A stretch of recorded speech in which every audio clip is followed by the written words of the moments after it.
जय हिंद दोस्तों। Welcome to Shaurya classes. आज का हमारा टॉपिक है BA program third year fifth semester का। विषय का नाम है लोकप्रिय संस्कृति, पॉपुलर कल्चर। अक्सर देखा गया है कि एग्जाम में इस चैप्टर से एक क्वेश्चन पूरा आता है, तो आइए शुरू करते हैं। चैप्टर का नाम है प्रदर्शनकारी परंपराएं। जी हाँ, आइए शुरू करते हैं। सबसे पहले यहाँ हमें दो तीन बातों को समझना है। ये चैप्टर आपको तभी समझ में आएगा जब आप पूरी वीडियो देखोगे। बीच में से देखोगे तो आपको कुछ समझ में नहीं आना, क्योंकि ये चैप्टर थोड़ा बहुत कॉम्प्लिकेटेड है। फिर भी मैं इसे आपको आसान शब्दों में समझाने की कोशिश करता हूँ। सबसे पहले इस चैप्टर में बताया गया है कि जो प्रदर्शनकारी जो परंपरा है वो किस प्रकार से होती है। हमें दो तीन शब्दों के अर्थों को जानना काफ़ी इंपॉर्टेंट है।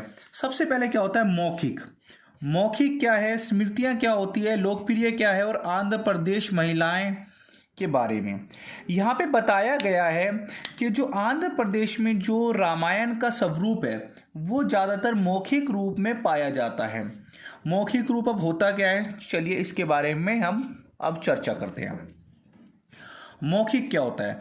मौखिक होता है जब भी कोई एक व्यक्ति या एक समुदाय के द्वारा किसी भाषण के रूप में या फिर गीत के रूप में अपनी बातों को एक पीढ़ी से दूसरी पीढ़ी तक पहुंचाया जाता है, तो वो मौखिक रूप ही होता है। जैसे हमने देखा था कि पुराने समय में जब लेखन कला का विकास नहीं हुआ था तो वैदिक ज्ञान था, जो कि वेदों का ज्ञान था, ऋग्वेद थे, उनको मौखिक रूप से अपने शिष्यों को आचार्यों के द्वारा कंठस्थ कराया जाता था, अर्थात सुबह सुबह उनको याद कराया जाता था। पुराने समय में क्या होता था, ऋषि मुनि अपने शिष्यों को कोई गीत या फिर श्लोक या फिर कोई भी ऐसी चीज़ें को लिखवाते नहीं थे, बल्कि उनको बार बार बुलवाया जाता था बहुत तेज तेज आवाज़ में, ताकि शिष्यों को वो याद हो जाए। तो मौखिक रूप का अर्थ होता है भाषण या फिर गीत को एक पीढ़ी से दूसरी पीढ़ी तक पहुंचाना। ये जो भाषण या फिर गीत होते हैं किसी भी नाटकों के माध्यम से हो सकते हैं, मंत्रों के माध्यम से हो सकते हैं, या फिर कहावतों के माध्यम से हो सकते हैं, या फिर लोक कथाओं के माध्यम से हो सकते हैं। जैसे कि सिंपल सी बात है भाई, आजकल जो रामायण का जो रूप है, जो महाभारत का रूप है, जब रामायण या महाभारत हुई थी उस टाइम पे कोई भी लेखन का प्रमाण हमारे पास नहीं था, परंतु हमारे पूर्वजों ने अपने पुत्र को उनके बारे में बताया, उनके पुत्र ने अपने पुत्रों को रामायण के बारे में बताया, उनके पुत्र ने उनके पुत्र को, उनके पुत्र ने, तो पीढ़ी दर पीढ़ी ये चीज़ें चलती गई। और जब लेखन कला की शुरुआत हुई, जब लिखने का तरीका आ गया, तो उन्हीं सभी चीज़ों को, उन्हीं सभी बातों को पांडुलिपियों के माध्यम से लिखा जाना शुरू कर दिया। पहले के समय में क्या होता था, एक उड़ीसा में दीवार पर लिखने की कला को गंजम के नाम से जाना जाता है। इसी प्रकार से अब हम बात करते हैं इस चैप्टर का मेन पॉइंट क्या है। इस चैप्टर में बताने की कोशिश की गई है जो रामायण के माध्यम से पितृसत्ता, जी हाँ, रामायण के माध्यम से पितृसत्तात्मक के ऊपर उंगली उठाई गई है। जो हम वाल्मीकि जी की रामायण जो हम पढ़ते हैं, सुनते हैं, और जो साउथ इंडिया में रामायण को जो मौखिक रूप से वहाँ की स्त्रियों के द्वारा गाया जाता है, इसमें काफ़ी कुछ अंतर देखने को मिलता है। तो आप भी आज इस अंतर को खुद ब खुद महसूस कर सकते हो। तो अब हम बात करते हैं जो मौखिक रूप होता था ना, जैसे पहले वेद थे, उपनिषद थे, या फिर पाणिनि के द्वारा जो एक व्याकरण की रचना की गई थी, ये पहले मौखिक रूप था।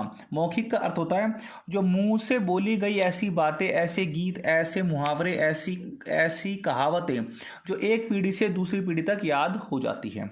ठीक है, अब हम बात करते हैं, इस चैप्टर में था पितृसत्तात्मक। पितृसत्तात्मक का अर्थ होता है कि पिता की संपत्ति पर उसके पुत्र का ही अधिकार होगा। अर्थात समाज में जो भी निर्णय लेने की शक्ति है वो पुत्र के पास होती है, वो एक पुरुष के पास होती है। तो पितृसत्तात्मक बेसिकली समाज पे पुरुषों के अधिकार को प्रकट करता है। इसी के साथ साथ इस चैप्टर में हमने यह देखा कि लेखन विकास क्या है। जब से लेखन विकास का कार्य शुरू हुआ तो समाज में पांडुलिपि का निर्माण होना शुरू हो गया। पांडुलिपि होती क्या है? पांडुलिपि उसे कहा जाता है जो हाथ से कोई चीज को लिखा गया हो। हाथ से अगर किसी चीज को लिखा जाता है तो उसे पांडुलिपि कहा जाता है। जैसे ये मैंने हाथों से लिखी है तो मेरे लिए ये एक पांडुलिपि होगी। जी हाँ, हाथों से लिखी गई पुस्तक को, कहानी को, गीत को, कोई भी चीज जो हाथों से लिखी गई है, मंत्रों को, वो पांडुलिपि के द्वारा लिखी जाती है। इसी के साथ से जब लेखन कला का विकास हुआ तो लोगों ने पांडुलिपि को लिखना शुरू कर दिया।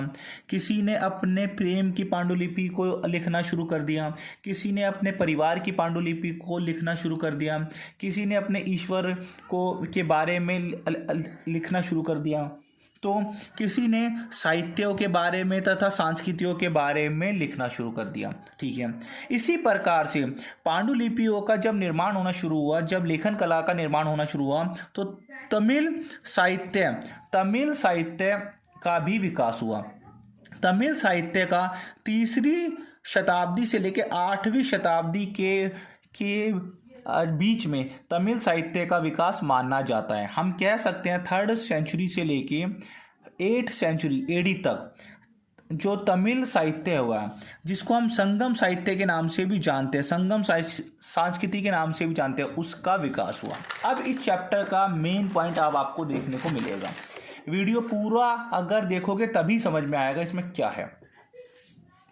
इस चैप्टर में बेसिकली बताया गया है जो रामायण आजकल हम जो सुनते हैं या फिर देखते हैं, परंतु साउथ इंडिया में इसी रामायण को गीत के माध्यम से, संगीत के माध्यम से इनके भाव और इनके जो अर्थ हैं कुछ अलग अलग निकाले गए हैं।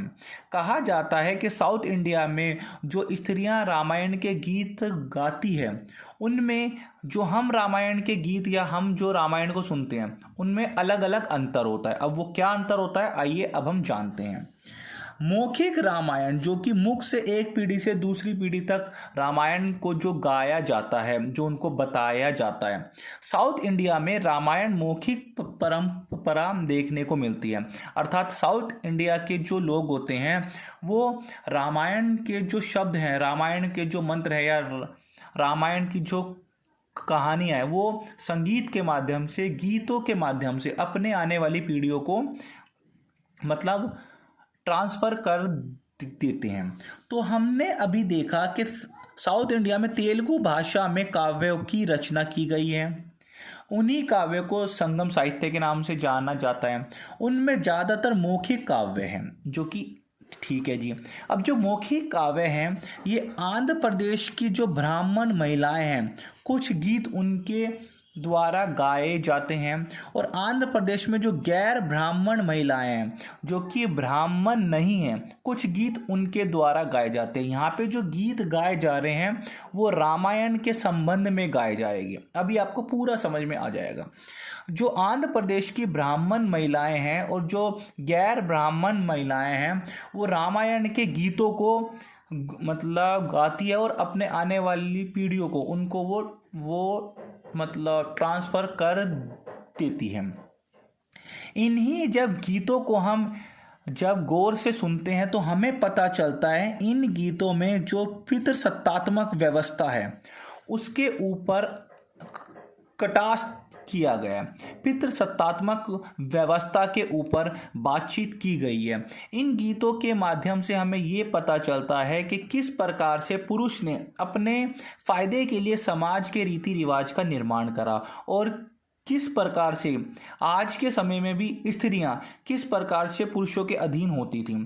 तो बेसिकली इस चैप्टर में रामायण की आड़ में पितृसत्तात्मक व्यवस्था के ऊपर उंगली उठाई गई है।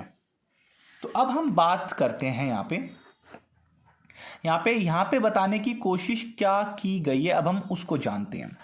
उन्होंने ये बताया है कि आंध्र प्रदेश में जो ब्राह्मण महिलाएं हैं उनका मानना है कि भाई जो अनुष्ठान किए जाते हैं, जो पूजा पाठ आंध्र प्रदेश के लोगों के द्वारा की जाती है, या समाज में जो भी अनुष्ठान किए जाते हैं, या फिर रामायण के समय में जो भी अनुष्ठान किए गए हैं, जैसे श्री रामचंद्र जी का विवाह किया गया है। जब श्री रामचंद्र जी का विवाह हो रहा था तो उनको राम जी को दूल्हे के रूप में वहाँ पे पेश किया गया था। तो उनके आसपास चारों ओर महिलाएं थीं और महिलाएं ही जो अनुष्ठानों होती हैं उनको संपन्न करती है। इसी के साथ साथ ही जब सीता माता जब श्री रामचंद्र जी के साथ में घर पे जाती है पहली बार, तो उस टाइम भी अपने दाहिने पैर को घर में प्रवेश करती है। इसी के साथ साथ ये बताने की कोशिश की गई है कि श्री रामचंद्र के साथ में जो भी अनुष्ठान होते हैं वो स्त्रियों के द्वारा किए गए हैं। इसी के साथ साथ ये भी बताने की कोशिश की गई है कि जब सीता जी पहली बार घर पे जाती है श्री रामचंद्र जी के, तो अपना दाहिना पैर घर में प्रवेश करती है।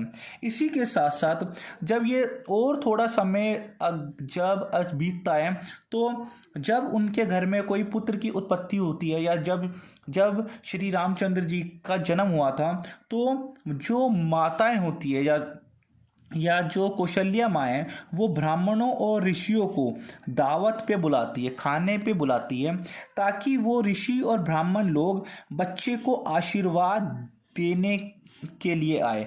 इसीलिए उनको दावत पे या भोजन पे बुलाया जाता है। इसी के साथ साथ बच्चे को जब पालने में रखना होता है तब भी स्त्रियों की अहम भूमिका होती है। और इसी के साथ साथ रामचंद्र जी की जो माता है कौशल्या के द्वारा पके हुए मटरों को देना, मटर के दानों को देना। तो यहाँ पे बताया गया है कि जब भी कोई बच्चा पैदा होता है, तो जब तक वो बड़ा होता है तब तक स्त्री ही समाज के सारे कार्यों को करती है, लेकिन नाम होता है पिता का, पितृसत्तात्मक। तो यहाँ पे ये बताने की कोशिश की गई है कि आंध्र प्रदेश में जो महिलाएं गीत गुनगुनाती हैं जो रामायण के होते हैं, उनके गीतों में देखने को मिलता है कि जो अनुष्ठान होते हैं उन अनुष्ठानों में स्त्रियों का काफ़ी महत्वपूर्ण स्थान दिया गया है, जो कि वाल्मीकि की रामायण में इन सब चीज़ों का अभाव है, इन सब चीज़ों की कमी देखने को मिली है। इसी के साथ साथ अगर आपको ये वीडियो पसंद आए तो प्लीज़ वीडियो को लाइक कीजिए, चैनल पर नए हैं तो चैनल को सब्सक्राइब कीजिए और इस वीडियो को शेयर कीजिए। अभी बहुत कुछ है इसमें, आइए अब हम बात करते हैं।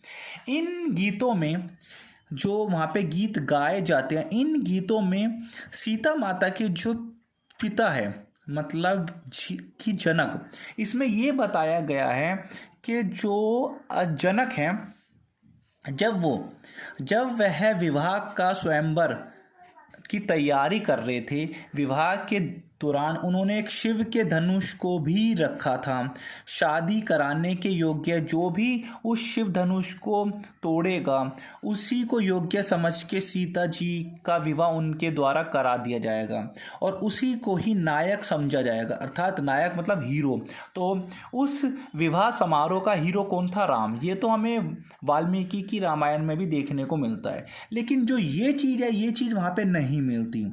सीता जी की जो उस टाइम पे इन गीतों के माध्यम से जब विवाह का जब समारोह हो रहा था, तो सीता जी की जो चिंताएं थी कि भाई वो किन्हें अपना वर चुनेगी, ये तो पिता ने डिसाइड करा कि भाई जो भी शिव के धनुष को तोड़ेगा उसी से ही विवाह किया जाएगा। लेकिन क्या सीता जी उन्हें अपना बना पाएगी? क्या सीता जी उनको अपने मन की प्रसन्नता से उन्हें अपना पति स्वीकार कर पाएगी?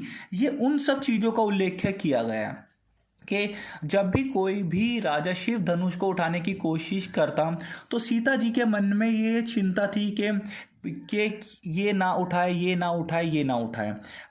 और जब श्री रामचंद्र जी की बारी आई तो उन्होंने अपने मन में ईश्वर से से प्रार्थना करी कि यही उठाएं और मेरा जो स्वयंवर हो वो इन्हीं के द्वारा संपन्न हो। तो राम के लिए जो सीता का प्रेम था और जो सीता जी के लिए राम का जो प्रेम था वो इन्हीं गीतों के माध्यम से उन्होंने बताने की कोशिश की है। भाई जो वाल्मीकि की रामायण थी उनमें तो सिर्फ जो धनुष को उठाया, तोड़ दिया और बस खत्म हो गया और सीता और राम का विवाह हो गया। परंतु जो सीता माता के मन में जो व्याकुलता थी, जो मन में भाव उत्पन्न हो रहे थे, वो इन गीतों के माध्यम से दर्शाने की कोशिश की गई है कि किस प्रकार से एक पुरुष प्रधान समाज में एक पुरुष ही, भाई सीता जी के जो पिता थे वो तो जनक थे, वो भी एक पुरुष थे, कि एक पुरुष बिना किसी स्त्री की इच्छा के जाने के बगैर अपने सभी मतलब निर्णय ले लेता है।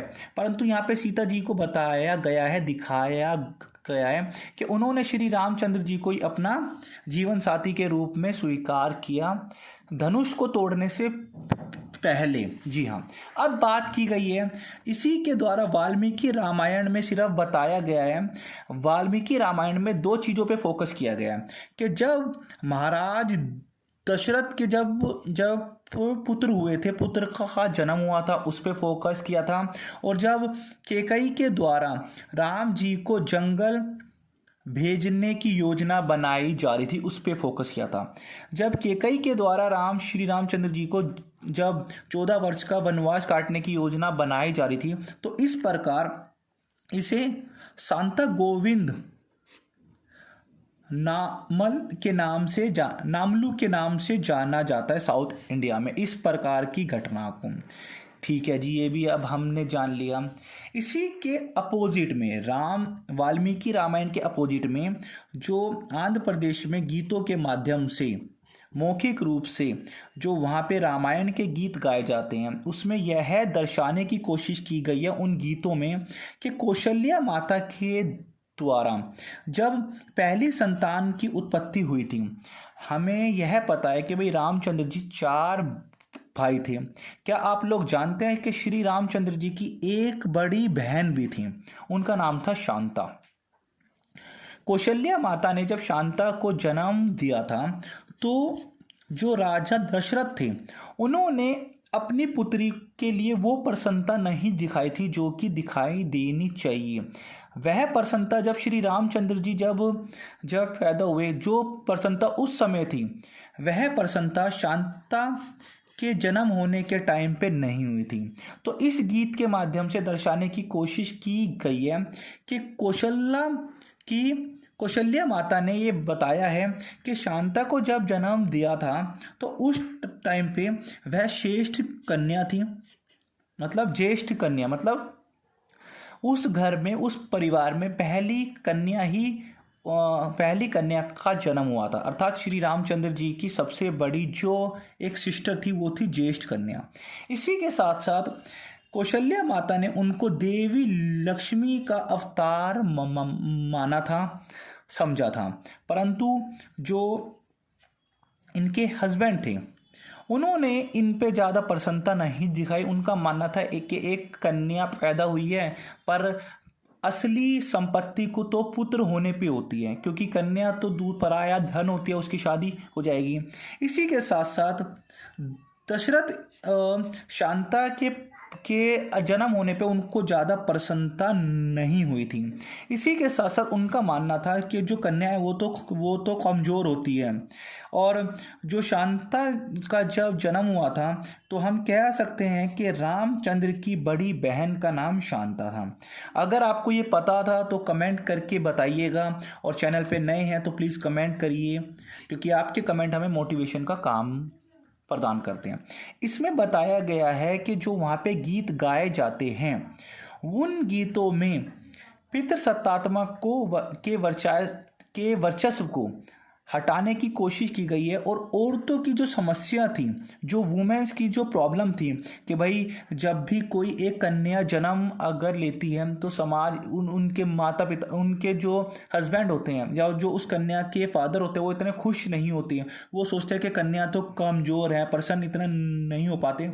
इसीलिए इस गीत के माध्यम से कौशल्या माता ने भी अपनी प्रसन्नता और मतलब अपने जो उनके मन में भाव थे वो इस गीत के माध्यम से प्रकट करने की कोशिश की गई है। बस ख़त्म होने वाला है, बस थोड़ा हो रहा है। इसके बाद है इसी प्रकार से वहाँ पे जो गीतों के माध्यम से दर्शाने की कोशिश की गई है, एक अन्य अनुष्ठानों में जब गीत के माध्यम से बताया गया है कि भाई जब श्री रामचंद्र जी शादी करके वनवास जब जा रहे थे, तो वनवास के आने के बाद श्री रामचंद्र के द्वारा जब सीता माता गर्भवती हो जाती है तो उनको जंगल में छोड़ दिया जाता है, अर्थात अलग से वनवास काटने को बोला जाता है। यहाँ पे ये बताने की कोशिश की गई है कि किस प्रकार से एक गीत के माध्यम से समाज में स्त्री के ऊपर ही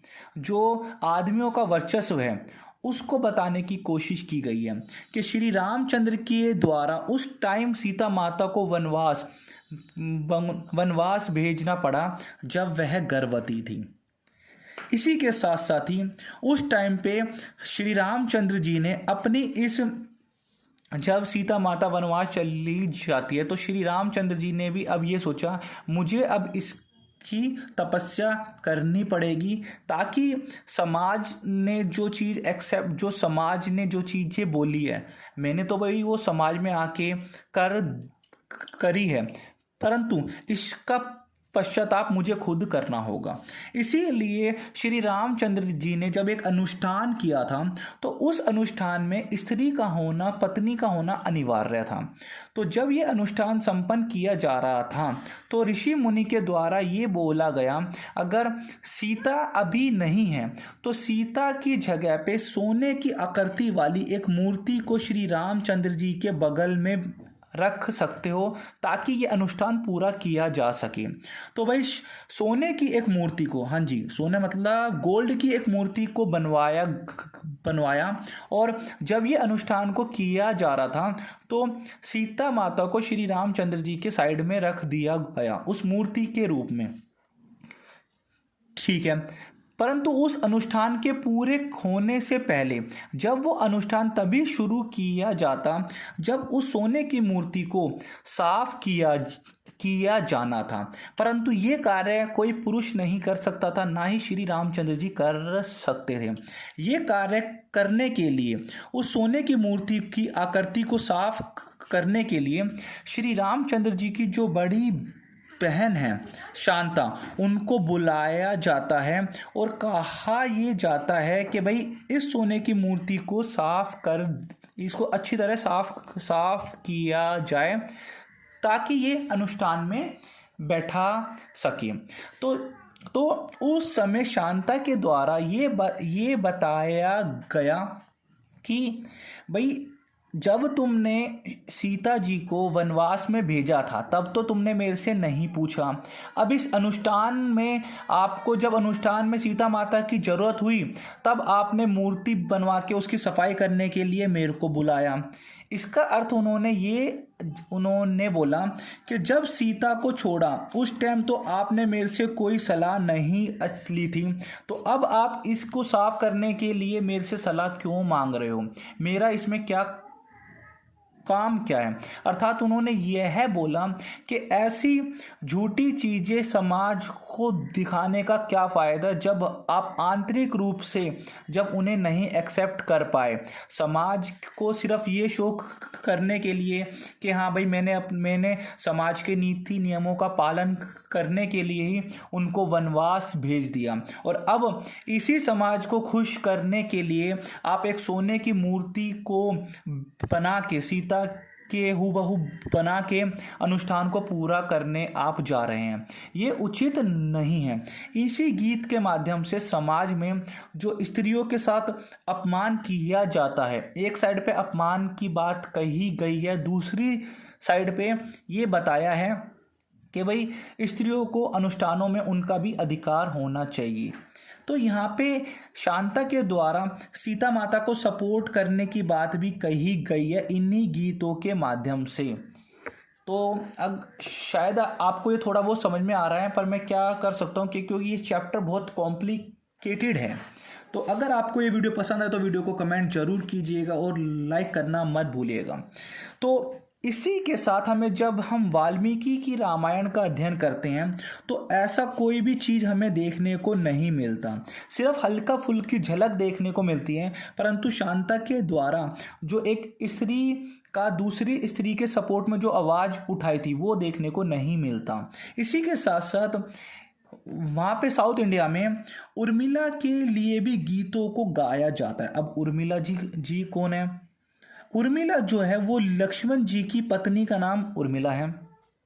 तो यहाँ पे इन गीतों में बताया गया है कि लक्ष्मण जी जब 14 वर्ष के लिए श्री रामचंद्र जी के साथ और सीता माता के साथ वनवास में जा रहे थे तो लक्ष्मण जी ने अपनी पत्नी उर्मिला से कुछ बोला। उन्होंने यह बोला कि भाई एक काम हम करते हैं कि हम अपने सोने और जागने के घंटों की अदला बदली कर देते हैं। अर्थात मैं 14 वर्ष के लिए वनवास जा रहा हूँ और इन 14 वर्षों तक मैं तो जागूंगा, मैं तो जागने का काम करूंगा, परंतु आप उर्मिला जी सोने का काम करना, आप अपने शयन कक्ष में ही रहना और वहाँ पे सोना। अर्थात 14 सालों तक उर्मिला माता सोती रही और उन्हीं 14 सालों तक लक्ष्मण जी श्री रामचंद्र जी की सेवा वनवास में करते रहेंगे और जागते रहेंगे।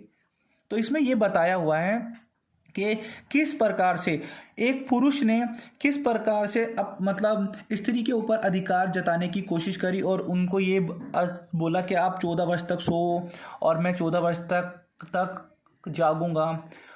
इसी के साथ साथ मैं श्री रामचंद्र जी की सेवा करता रहूँगा। ये सब चीज़ हमें वाल्मीकि की रामायण में देखने को नहीं मिलती। बाद में जब 14 वर्ष के वनवास के बाद श्री रामचंद्र जी जब आते हैं जब अपने घर पे आते हैं अयोध्या में, तो 14 वर्ष के बाद जब लक्ष्मण जी उर्मिला माता के शयन कक्ष में जाते हैं, तो 14 वर्ष के बाद जब वो उनके शयन कक्ष में उनको नींद से उठाते हैं तो उर्मिला जी अचानक से चौंक जाती है और लक्ष्मण जी से ये पूछती है कि आप कौन हो, कौन अजनबी मेरे शयन कक्ष में आ गया। तो यहाँ पे बताने की कोशिश की गई है कि भाई एक पुरुष किस हिसाब से अपने हिसाब से ही स्त्रियों को त्याग कर देता है और जब उसका कार्य पूरा हो जाता है तो वह किस प्रकार से स्त्री के पास आता है। और स्त्री ने भी 14 वर्ष बाद उनको जानने से इनकार कर दिया कि ये कौन अजनबी मेरे कक्ष में आ गया। क्या कर सकते हैं, अब कुछ कहानी ही ऐसी है।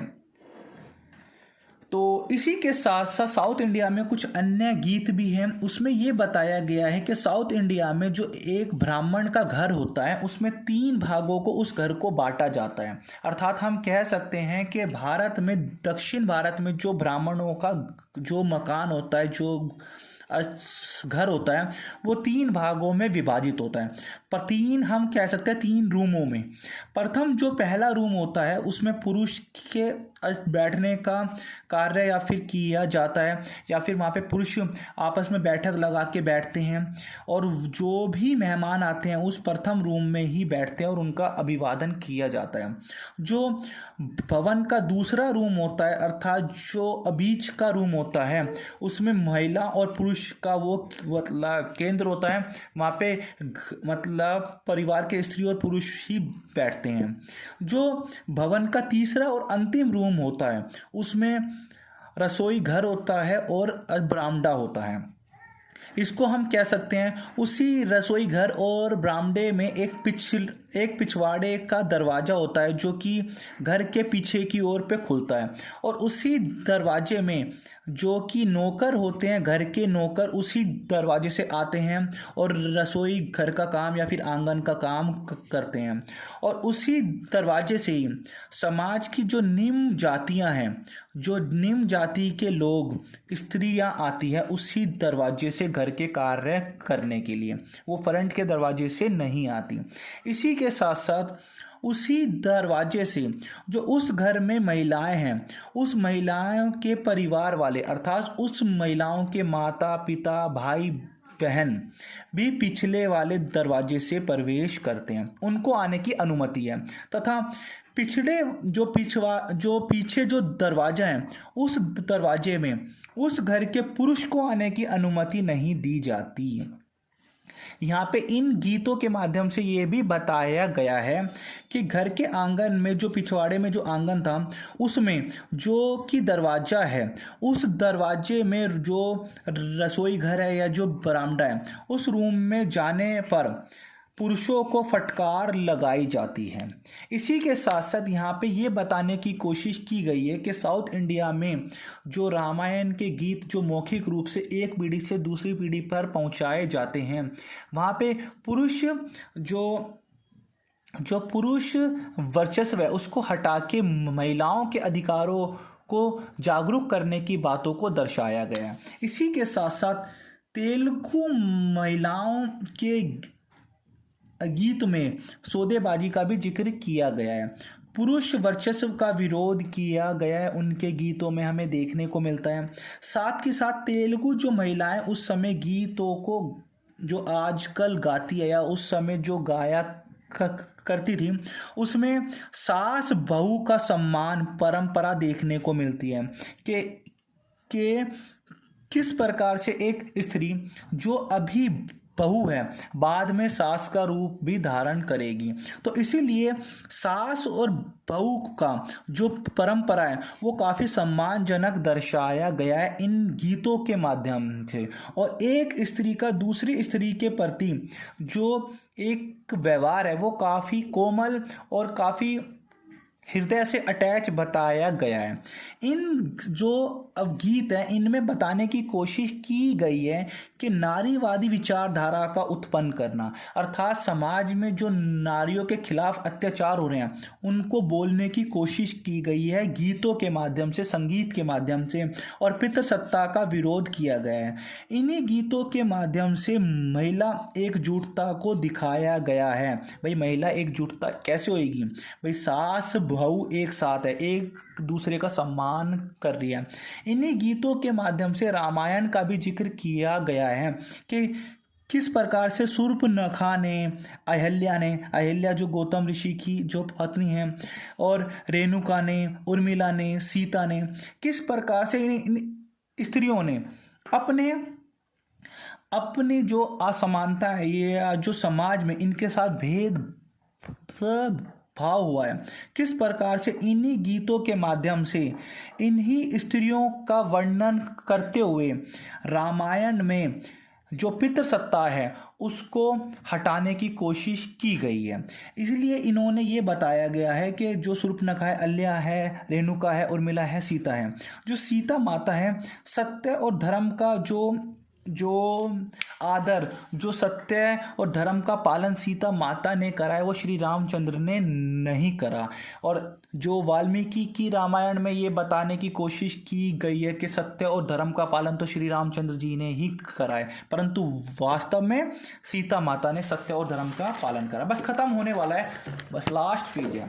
काफ़ी बड़ा चैप्टर था, 20-25 पेजों का, तो थोड़ा तो बड़ा होना है। अगर आपको वीडियो पसंद आए तो प्लीज़ कमेंट ज़रूर कीजिएगा। तो इसके बाद है ये, अभी मैंने आपको बताया था कि साउथ इंडिया में 2 प्रकार की महिलाएं थी। एक तो थी ब्राह्मण वाली महिलाएं, ब्राह्मण जाति की महिलाएं, और एक गैर ब्राह्मण जाति की महिलाएं। जो ये सारे जो गीत थे ये ब्राह्मण जाति की महिलाओं के द्वारा गाए जाते थे। अगर हम गैर ब्राह्मण जाति महिलाओं के गीतों की बात करते हैं तो उनके गीतों में भी रामायण के गीत शामिल होते हैं। जब भी वो खेतों में काम करते हैं तो वो रामायण के गीतों को गुनगुनाती हैं। पर फ़र्क ये है कि वह गीत, रामायण के जो गीत होते हैं, उनकी कहानियाँ होती हैं, वो खेतों में काम करते हुए गाती हैं। और जो ब्राह्मण जो महिलाएं हैं वो घर के काम में या फिर घर में रहते हुए वह गीतों को गुनगुनाती हैं। तो जो गैर ब्राह्मण महिलाएं हैं इन गीतों को तभी गाती है जब वो खेतों में काम करते हो। वो खेतों में कौन सा काम करेगी? जैसे कृषि कार्य करेगी, चावल की खेती करते समय अक्सर वहाँ की महिलाएं यह रामायण के गीतों को गुनगुनाना पसंद करती हैं। इसके साथ साथ वहाँ की स्त्रियां भाई कार्य भी करती हैं, जैसे निराई करती, रोपाई करती, बुनाई करती, कटाई करती। पुरुषों के साथ कंधे से कंधा मिला के कार्य भी करती हैं। साथ के साथ वो इन्हीं सभी कार्यों से अपनी आजीविका भी चलाती है, अपनी आय को अर्जित भी करती है। इसमें बताया गया है कि किस प्रकार से गैर ब्राह्मण महिलाएं गीतों के माध्यम से अपने कार्य भी कर रही हैं। कार्य कौन से, जैसे निराई है, रोपाई है, बुनाई है, कटाई है, चावल की खेती है, कृषि में कार्य है। इससे उनको जीविका भी मिल रही है और वो अपना खर्चा भी चला रही है। साथ के साथ वो किसी भी पुरुष के ऊपर आश्रित नहीं है, वो अपना कार्य खुद कर सकती है और अपनी जीविका खुद अर्जित कर सकती है। इसी के साथ साथ इन्हीं गीतों के माध्यम से उन्होंने महिलाओं के साथ जो असमानता हो रही थी उसको भी उल्लेख करने की कोशिश की गई है। जैसे जंगल में बिताया समय, भाई अब जंगल में रामायण में समय किस महिला ने बिताया था, मतलब सीता माता ने बिताया था, शूर्पणखा ने भी बिताया था, अहल्या ने भी बिताया था। इसी प्रकार से ये बताया, और जो शांतम माता हैं उन्होंने भी जंगल में समय काफ़ी बिताया। तो ये बताने की कोशिश की गई है इन रामायण के गीतों से कि समाज में जो असमानता महिलाओं के लिए पैदा की हुई है, अब जो स्त्रियां हैं वो इन असमानता को हटा के वो भी, उनका भी अधिकार है एक समान होना। इसीलिए स्त्रियों ने अपने आप से खुद ब खुद जिम्मेदारी उठाई। कौन सी? चावल की खेती करने की, कृषि कार्य करने की, बुआई करने की, कटाई करने की, निराई करने की, रोपाई करने की और अपनी जीविका खुद ब खुद हासिल करने की।